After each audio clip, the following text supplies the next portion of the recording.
Welcome to Search for Signs. My name is Gary Willing. If this information interests you, please press the like and subscribe button and press the bell for notifications. I hope you're doing well today. It is about that time for me to put up another video. It is June the 3rd, and I hope you're having a better day today than you did even yesterday. All right, if you have a question about Maitreya and the Masters of Wisdom, I do recommend posting that question as a comment in the most recent video, and I'll try my darn diggitiest to answer that question.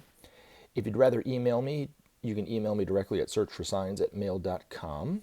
And I have a few questions I want to get into before I read one of Benjamin Creme's Masters article. All right. First one, Tao Zen Chi. So even Maitreya Masters can't stop end of civilization, global population, end of the prophecy, biblical, Quranic, etc., future apocalypse, Armageddon. Anyway, so until humanity changes our ways and starts to share the world's resources to help establish justice in the planet, there will always be a possibility of a third world war. But that being said, the masters see the future a lot clearer than we can see, and Maitreya says that that's not really it's not likely.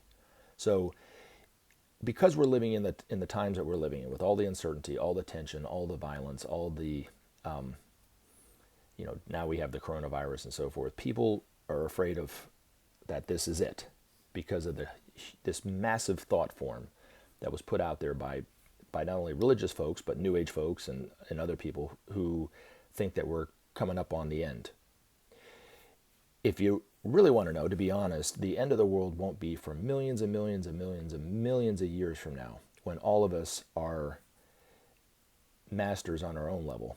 And when the world finally does end, it's not going to be this traumatic thing. It's going to be a joyous occasion, because it will be the culmination of the plan on planet Earth. And then we as masters will not be destroyed, and it will be more of a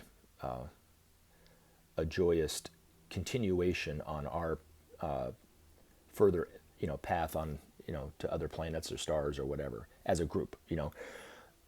Most of us will either not be here at that time, we'll be doing something else, we'll be at other planets in the solar system, doing other things in the solar system, or even not even be in the solar system altogether. So, but humanity as a whole, as a group, when that time does come, you'll know, because Maitreya is going to come back then, thousands and millions and millions of years from now, and he will be the last one to take the highest of all the initiations that you can take on this planet. Thus fulfilling his biblical prophecy, he is the Alpha and the Omega. He was the first person to become a master in our human evolution, and he will be the last to complete it. And so, but like I said, we won't have any fear of the Earth destroying itself. We'll just move off to higher planets or higher solar systems as a group together and so forth. So that's a long, long way away. But that thought form of the ending of the world it's obviously been around for a while. And if you look historically, there are people that even around the turn of the first millennium, since Revelations, 1,000 years ago or whatever, thought that was going to be it. So and we got through just fine. But like he said, like Maitreya would say, there's always a possibility of that. And these masters actually saw it as a very clear possibility back in the 40s, right after World War II, when we developed the atomic bomb. They saw that we could very easily destroy ourselves. So that's why Maitreya had to come back far sooner than they expected, but he also had to come back himself, and he couldn't rely on a high disciple like Jesus 2,000 years ago. Krishnamurti, if you look him up online, he lived in the early 1900s, but he was being trained to be the world teacher, just as Jesus was the world teacher 2,000 years ago. But they had to scrap that plan and go with Maitreya coming back himself, and because of what they saw. It was kind of tense, obviously, during the Kennedy administration, with the help of the Space Brothers, with the help of the Masters, with the help of the disciples on this planet. We actually got through those crises, the two crises. One was the creation of the Berlin Wall, and the other one was the Cuban Missile Crisis. But because we got through that, it allowed Maitreya to enter a modern city, which he did. He left his ancient retreat that he'd been living in for millennia and entered London. When he did that, he even himself has said that that's the guarantee that we're not going to destroy ourselves. But again, it's still always a possibility if we don't change our ways. We can't just keep going in the same direction that we're going.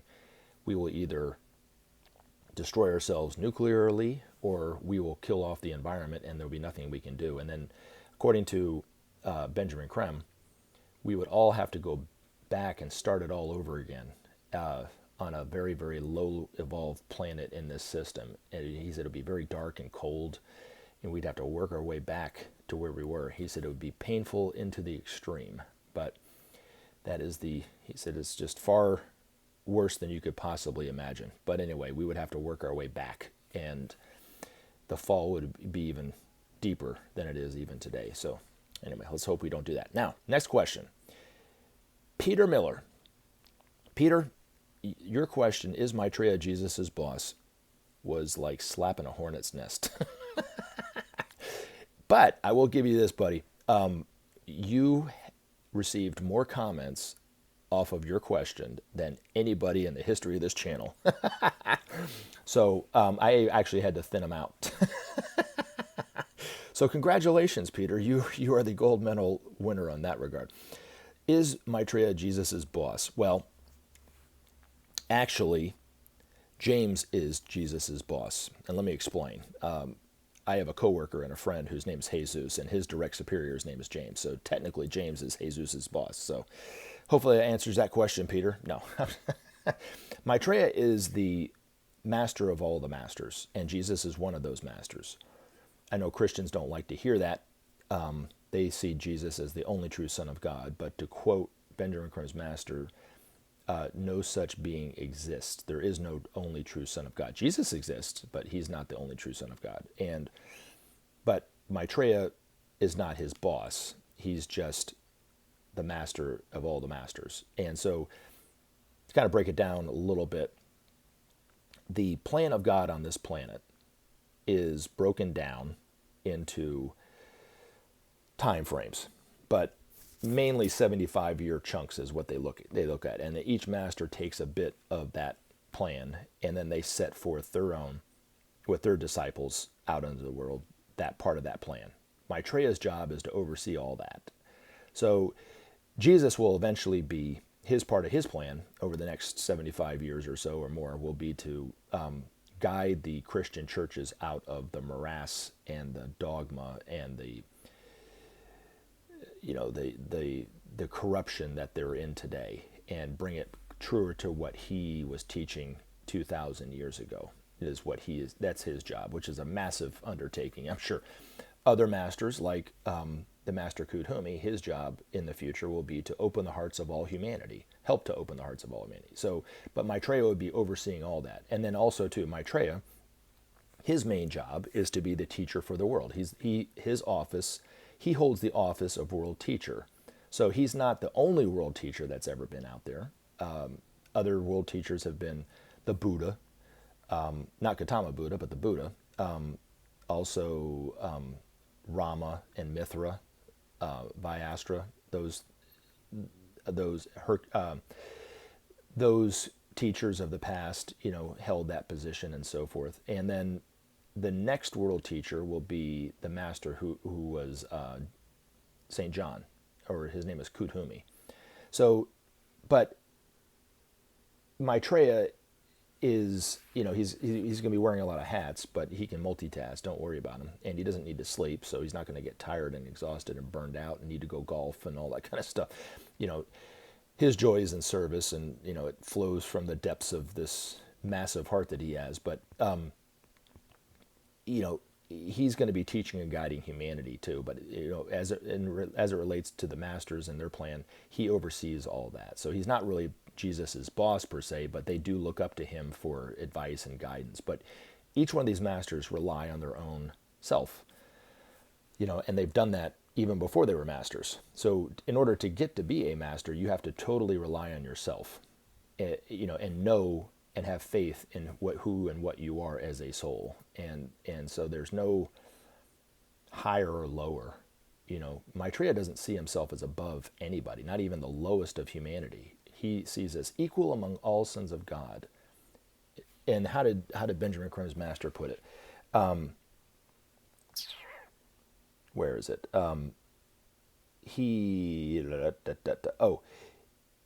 It says, in order to understand the true nature of the Christ, it is necessary to see him as one among equal sons of God, each endowed with full divine potential, differing only in the degree of manifestation of that divinity. So, but he was the first of our humanity to become a master. And then to answer Tao Zen Chi's question about the ending of the world, is it going to end now or within our lifetimes? He will come back millions of years from now. He's going to leave and go to higher work, but he'll eventually come back and be the last of humanity to take the highest of all of initiations that you can take on this planet. And so that he'll top off, he'll be the bookends for humanity, really. And that's what he meant when he said, I am the Alpha and I'm the Omega. That was Maitreya speaking through Jesus. All right, so next, I think I already answered that question. Here you go. In biblical terms, is he named in the Torah or Western Bible or Vedas? Where is the origin of Maitreya's theology? I certainly would like to read the accounts of his most high manifestation or flesh, incarnation, or spirit. Thanks. First of all,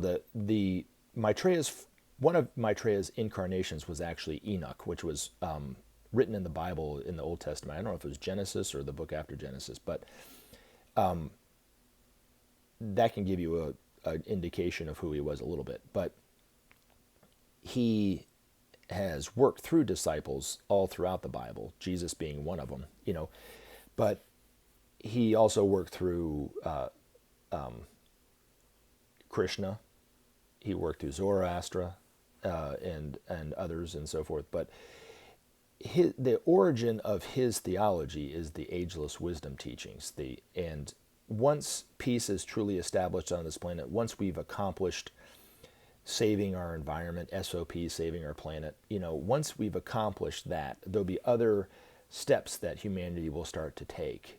And one of them will be Maitreya will start to reintroduce all of us to the ancient mysteries, which are quite old, but he'll start to talk about those ancient truths and to where it will become a part of every one of our lives. And those ancient truths are actually in the Bible, in a very simplistic way, but he'll start to talk more of it in a scientific way. And some of these other masters who will be teaching humanity directly, their job will be to teach us a bit more about, I think Maitreya will probably be a little bit broader. And then masters like the Master Jwal Kul, who have already started to do this, Master Kudhumi and Master Moria and so forth, who are going to be the teachers. A lot of them, they're going to be the teachers of all of us. Will take bits and pieces of those truths and, give teachings to humanity in that way, and they'll break it up that way, if that makes any sense. But yes, the ancient truths that Maitreya will be talking about, the ageless wisdom teachings, if you read Alice Bailey, if you read Benjamin Creme, that's kind of in line with what Maitreya's theology, if you want to use that word, about. It's not a theology, it's the truth. The Buddha said there's no religion higher than truth. And within that truth is that you can actually learn and grow from and apply to your life the ageless wisdom teachings within any religious framework. So even if you're a Christian, or if you're a Muslim, if you're a Buddhist, if you're a Hindu, if you're Jewish, you can, within that framework, you can find and read and discover and apply for yourself those truths, and then even if you don't have a religious framework, you can use that as the same thing too. So, but they won't be changing people's religions. It's just they will be speaking the truth. Maitreya is not going to argue with anybody. He's just going to speak the truth. And it will take others, some of us longer than others, to come to the realization of what he's saying is true. So hopefully that helps. But yeah. And it kind of goes along the lines of, there's been a lot of people who've been quoting the Bible and different things, and that's fine. I understand, and I certainly understand their concern to the point where they're probably like really frightened by this information because it's shocking, but it's important to know, and I wanted to, I read it earlier, but it's important to look at the Christ as a teacher, not as a God. I've never once said that he is God, that he will replace Jesus as the only true Son of God. I've never once said that, because it's not true. I've only said that he's one among equal sons of men. He's just a teacher. And when people start to know who he is as a Messiah figure on TV and not just an ordinary person, as Benjamin Crimm's master put it, they will ask him, are you the Christ? Come back. Are you the Imam Mahdi? Come back, for instance. And I am sure that he will say that those are man-made terms to describe him, but they're not him. And so he would prefer to be called the teacher, and that's it. Because that's really who he is. He's not any of the other stuff. Those are all, he's a Christ only because he embodies the love nature of God. Not all these masters can do that. They all manifest love perfectly and the soul nature perfectly, but they don't embody it. There's only been two great sons of God, of man, that on this planet who have done that. And one was the Buddha, and then he was the first, and then Maitreya. And then there are other masters who are cosmic Christ. They embody the love nature of God on the cosmic level, not on the planetary level, like Sai Baba, Babaji from the Yogananda books and so forth. So there's a few of those too. They're not very many, but there's a few of those too. But the extraordinary accomplishment of someone who actually becomes a Christ is that they can embody that love in a way that, and then by doing that, they love in a way that really only a Christ can love, But it's a path that certain masters take and other ones don't.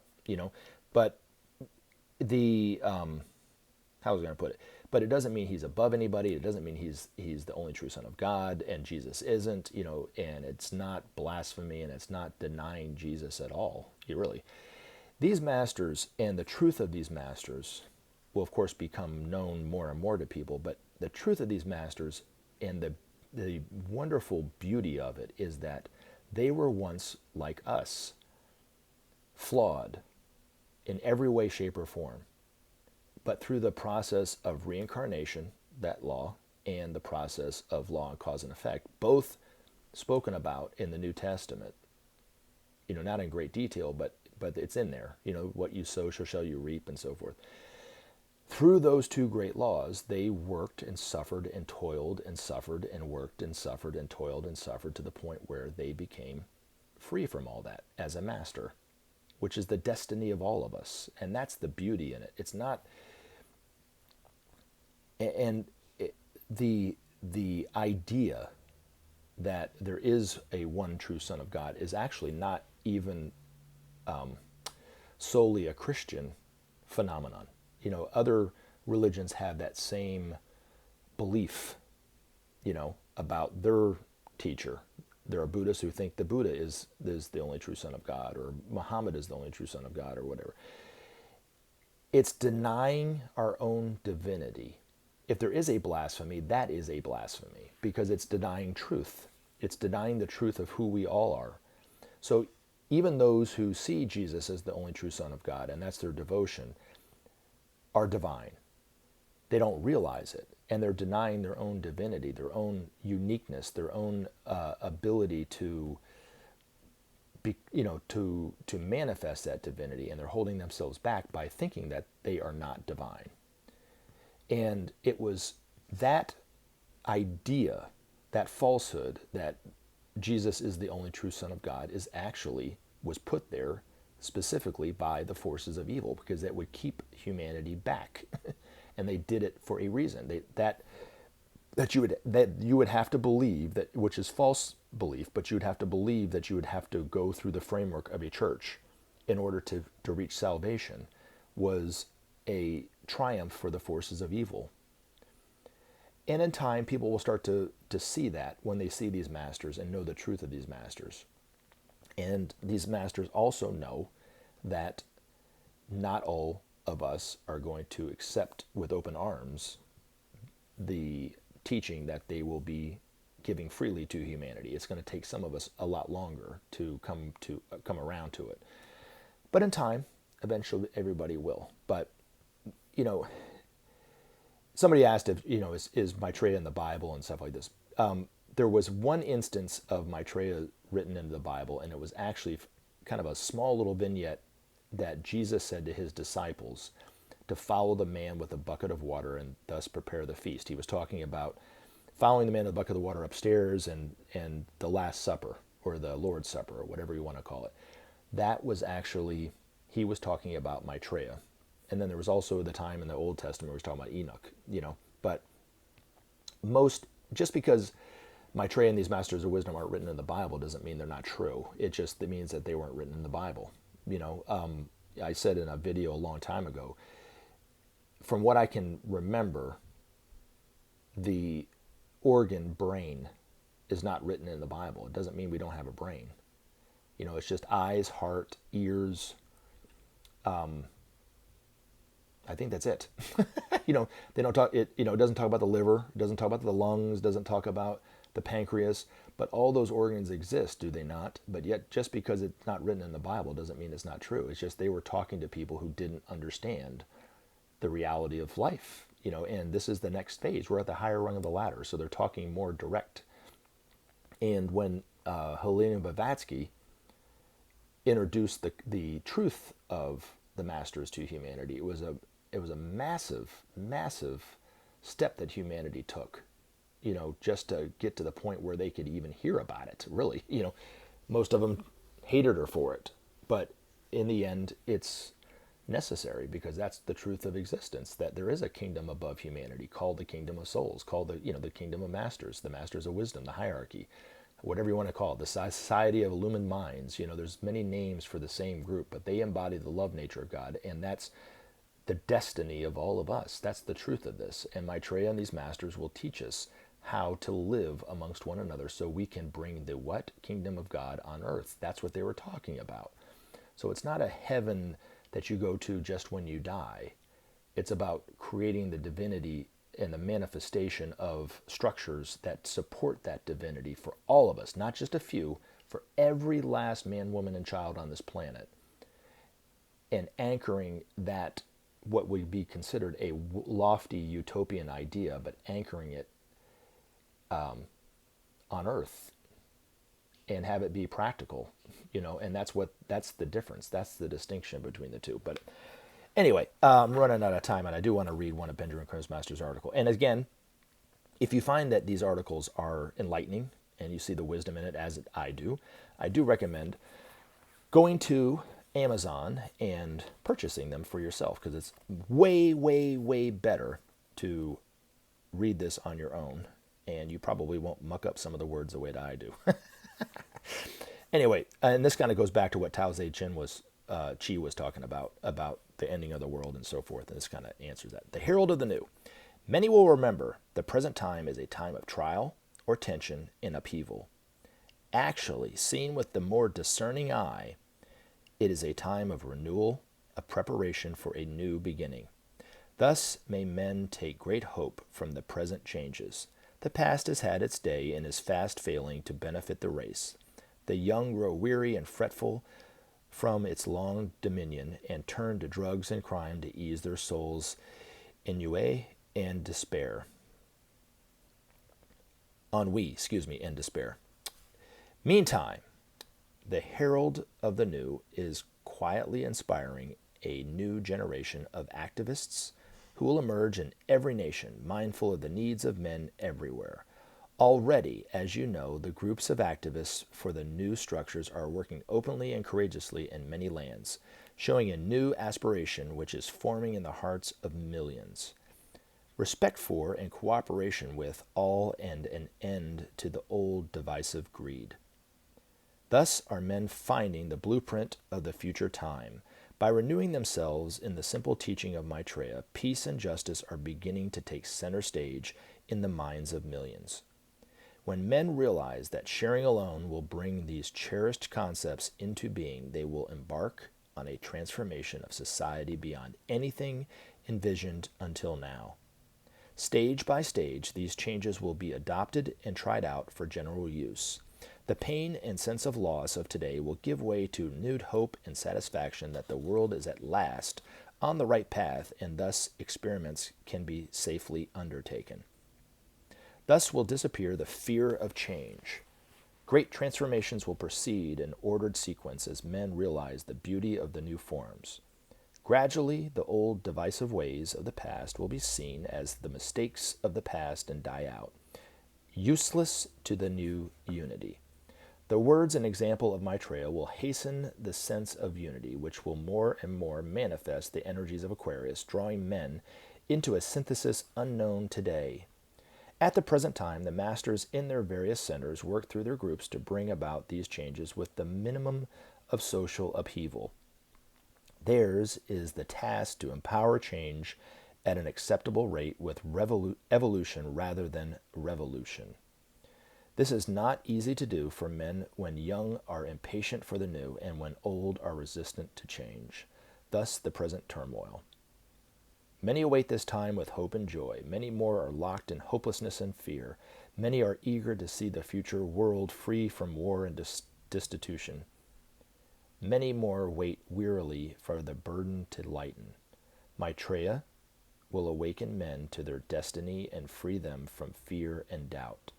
He will free them, too, from the constant sense of alienation and distrust. Men's long winter in the wilderness has prepared them for the simpler, happier times ahead. Remember to take action and help SOP save our planet. Thanks for listening, and we look forward to talking to you again in future videos.